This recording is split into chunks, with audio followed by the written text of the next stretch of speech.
1절부터 읽읍시다. 스가랴 4장 6절에서 7절.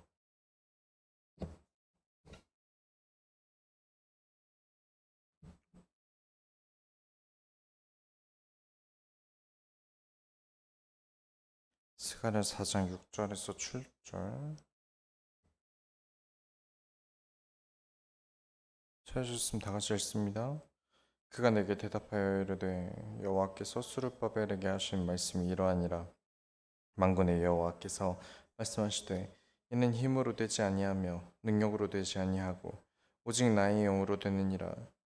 큰 산아 내가 무엇이냐? 내가 스룹바벨 앞에서 평지가 되리라. 그가 머릿돌을 내놓을 때 무리가 외치기를 은총 은총이 그에게 있을지어다 하리라 하셨고. 아멘. 오늘 하나님이 주시는 주의의 말씀은 안 되는 것 같고 작은 일 같고입니다.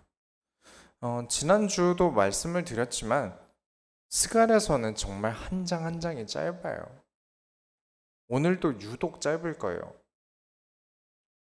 하지만 이 내용 안에 묵상해야 될 내용들이 가득합니다. 짧은 시간에라도 우리는 하나님이 우리에게 지금 의도하고 계신 내 삶이 무엇인지 깨닫는 시간이 되길 바랍니다. 첫 번째로 매노라라고 합니다. 이게 뭔지 모르시죠? 매노라. 일단 설명을 드릴게요. 4장 1절에 내게 말하던 천사가 다시 와서 나를 깨우니 마치 자는 사람이 잠에서 깨어난 것 같더라. 이 스가랴서는 상상력을 총동원해야 합니다. 그리고 스가랴서를 이렇게 많은 주석이나 많은 어떤 내용들 많이 공부해 보지 않으면 이해할 수 없는 것들이 있어요. 오해하기 쉬운 게 정말 많아요. 특히 스가랴 4장이 그렇습니다. 그리고 내가 오늘 4장을 볼 것이라면 3장을 한번 다시 보고 와야 돼요. 왜냐면 지금 천사가 다시 와서 나를 깨우는데 마치 자는 사람이 잠에서 깨어난 것 같더라. 무슨 말일까요? 스가랴가 자는데 깨웠으니까 그러면 자는 사람이 깨어난 것 같은 사람은 도대체 누굴까요? 스가랴가 하나님께서 지난 장들에 나온 환상들을 비전들을 보고 있는 와중에 천사가 깨웠다는 겁니다. 스가랴가 환상을 보고 있는데 그 보는 중에 천사가 와서 깨워요. 근데 자기가 환상을 보다가 깼는데 마치 잠에서 깬 사람 같았다라고 하는 거예요. 자기 자신을 얘기하는 겁니다. 말이 어려워요. 말이 어렵습니다. 4장 2절부터 3절에 그가 천사가죠. 여기 있는 그가는 천사갑니다. 내게 묻되 내가 무엇을 보느냐? 내가 대답하되 내가 보니 순금 등잔대가 있는데 그 위에는 기름 그릇이 있고 또 그 기름 그릇 위에 7진 등잔이 있으며 그 기름 그릇 위에 있는 등잔을 위에서 7관이 있고 그 등잔대 곁에 2감람나무가 있는데 하나는 그 기름 그릇 오른쪽에 있고 하나는 그 왼쪽에 있나이다 하고. 이거 뭐 내가 그린 기린 그림도 아니고 이게 환상 중에 본 것이라는데 이게 뭔지 스가랴가 모르겠나 봐요. 그래서 다음 절 보시면 천사에게 물어봅니다. 내가 본 환상이 뭡니까? 물어보니까 천사가 너 이게 뭔지 몰라? 되려 물어봐요. 왜 이걸 모르냐는 느낌이에요. 그래서 아니 몰라서 물어보는 건데 제가 어떻게 합니까? 그래서 다시 물어봐요. 그래서 6절에 그가 내게 대답하여 이르되 여호와께서 스룹바벨에게 하신 말씀이 이러하니라. 만군의 여호와께서 말씀하시되 이는 힘으로 되지 아니하며 능력으로 되지 아니하고 오직 나의 영으로 되느니라. 정말 많은 분들이 보는 말씀 아닙니까? 정말 유명하죠. 나의 영으로만 되느니라. 이거 설교 진짜 많이 나오지 않습니까? 나의 성령으로 되느니라. 이 이야기를 누구한테 일단 하나님이 하신 거냐면 스가랴를 통해 스룹바벨이라는 사람에게 했어요. 이제 포로로 끌려갔던 사람들을 1차 귀환시킨 사람이고 다윗의 혈통입니다.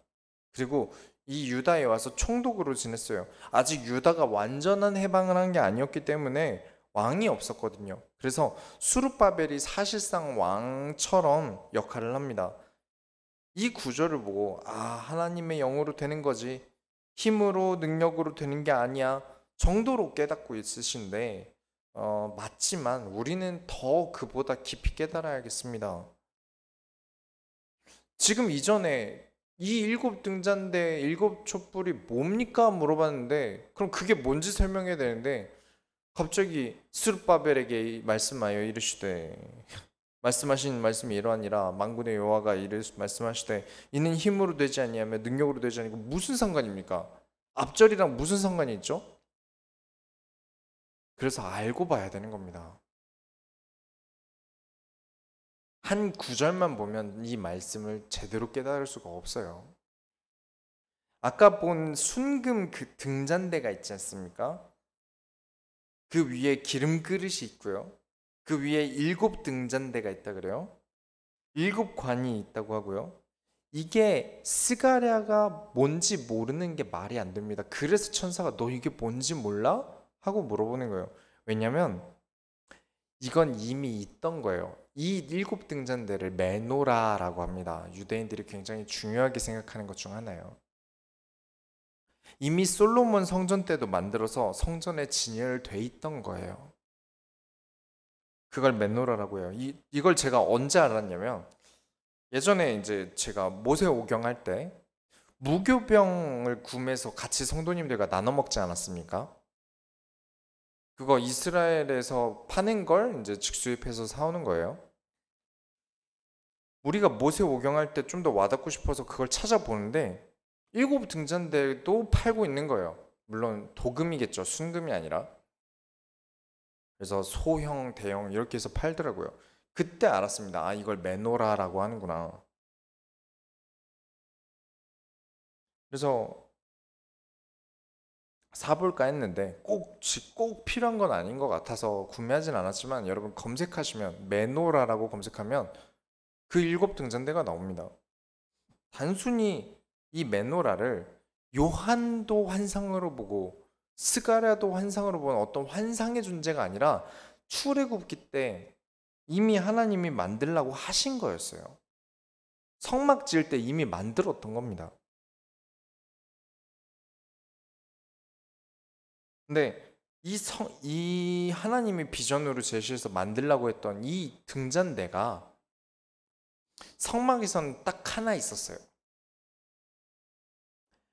그런데 솔로몬 성전에는 10개가 있었어요. 오른쪽 5개, 왼쪽 5개. 그런데 오늘 스가랴서에는 몇 개의 메노라를 보았습니까? 단 하나의 메노라를 보았습니다. 스가랴가 본 메노라의 의미는 대단하고 화려하게 만들어진 성전이 아니라 규모는 작았지만 온 백성을 출애굽과 가나안 땅까지 인도한 성막을 보라는 겁니다. 성전을 짓는 것은 너무 힘들고 나라를 회복하는 건 너무 힘들지 않습니까? 지금 수르바벨이 그럴 거예요. 나라를 회복하는 게 쉽지 않아요. 안에 갈등도 너무 많아요. 포로로 있다 와서 이미 안에 쌓인 것들이 다른 것들이 들어온 게 너무 많아요. 그러나 성전을 다시 짓고 나라로 회복시키는 건 오직 하나님의 영으로만 된다. 그래서 작아 보여도 괜찮다. 10개의 메노라가 아니어도 괜찮다. 하나님은 한 개의 메노라, 하나의 성막만으로도 가나안을 정복시키시지 않았냐? 네가 회복해야 되는 건 화려한 거, 네가 어떤 큰 능력을 내는 거, 그게 아니다. 지금 성막에 불이 꺼지지 않도록 하는 것이다. 메노라에는 성막에 불이 됩니다. 4장 7절에 큰 산아 내가 무엇이냐? 내가 수르바벨 앞에서 평지가 되리라.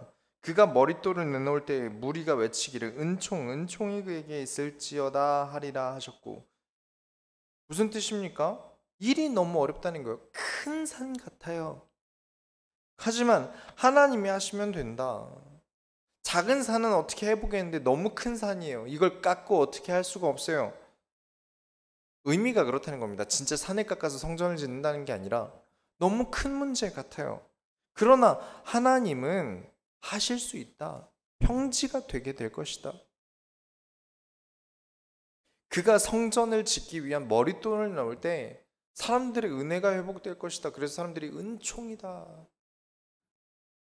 4장 8절부터 10절에 여호와의 말씀이 또 내게 임하여 이르시되 스룹바벨의 손이 이 성전의 기초를 놓았은즉 그의 손이 또한 그 일을 마치리라 하셨나니 만군의 여호와께서 나를 너희에게 보내신 줄을 내가 알리라 하셨느니라.